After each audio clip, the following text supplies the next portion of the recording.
Hi price allot கர்த்தர் நாமத்துக்கு மகிமை உண்டாவதாக.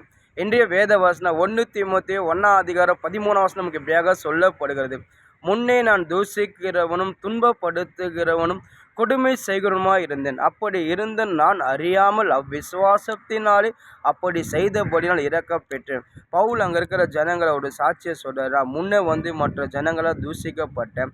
அது மட்டும் இல்லை, ஆண்டுடைய பிள்ளைகளுக்கு நான் கொடுமை செஞ்சேன், சபைகளுக்கு துன்பப்படுத்தினேன், நான் பயங்கரமான பாவத்தை செஞ்சேன். நான் அப்படி நான் அறியாமல் என் அவ்விசுவாசம் நான் செய்தபடினால் ஏசப்பா அதெல்லாம் என்னை மன்னித்து அவர் பிள்ளையாக நான் ஏற்றுக்கொண்டு கர்த்தருடைய ஊழியக்கார மாற்றப்பட கர்த்தருடைய வார்த்தையை பிரசங்கிப்படி என்னை செஞ்சார்.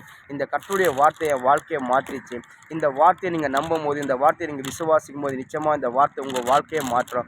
இந்த வார்த்தை உங்களுக்கு சகலமும் கொடுக்க சொல்லி அழகாக பவுல் சொல்கிறார். இன்றைக்கி நம்மளோட வாழ்க்கையிலும் சரி, நம்ம ஒன்று கர்த்தருடைய வார்த்தையை விசுவாசிக்கும் போது, கர்த்தருடைய வார்த்தையை நம்ம நம்பும் போது கர்த்தர் நிச்சயமாக இந்த வார்த்தை நம்மளுக்கு பலன் கொடுக்கும். நீங்கள் கிறிஸ்தவங்களாக இருந்தாலும் சரி, கிறிஸ்தவங்களை அறியாதவங்களாக இருந்தாலும் சரி, ஒன்று இந்த கர்த்தருடைய வார்த்தையை விசுவாசிங்க. வானம் பூமியை ஒழிந்து போனால் ஆண்டவராகிய இயேசு கிறிஸ்து வார்த்தை ஒருபோதும் ஒழிந்து போகாது.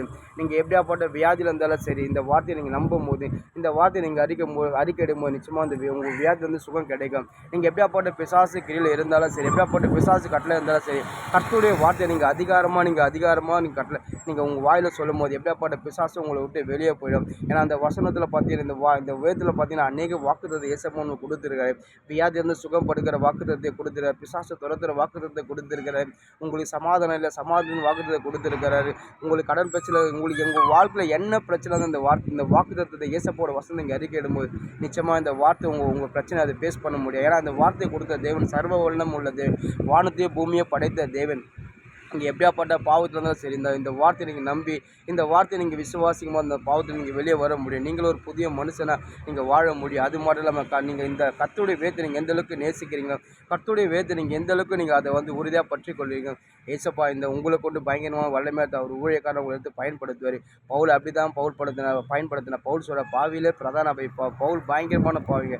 அப்படியாப்பட்ட பாவியை பார்த்தீங்கன்னா சரித்திர நாயகனாக மாற்றப்பட்டு பவுல் ஒரு வல்லமையத்தை கர்த்தர் பயன்படுத்தினார்.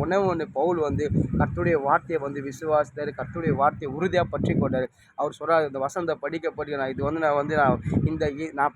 இந்த வார்த்தையை நான் நன்மையாக பெற்றேன், நான் கடனாளியாக இருக்கிறேன், மற்றும் இந்த வார்த்தையை நான் சொல்லாமல் விட மாட்டேன். ஏன்னா அந்த வார்த்தை என் வாழ்க்கை நன்மை செஞ்சு உங்களுக்கு நன்மை செய்யும், நீங்கள் விசுவாசிக்க சொல்லி அந்த ஜனங்களுக்கு உறுதியாக சொல்கிறார். இன்றைக்கி ஆண்டவருடைய வார்த்தை உங்கள் நேராக கடந்து வருது.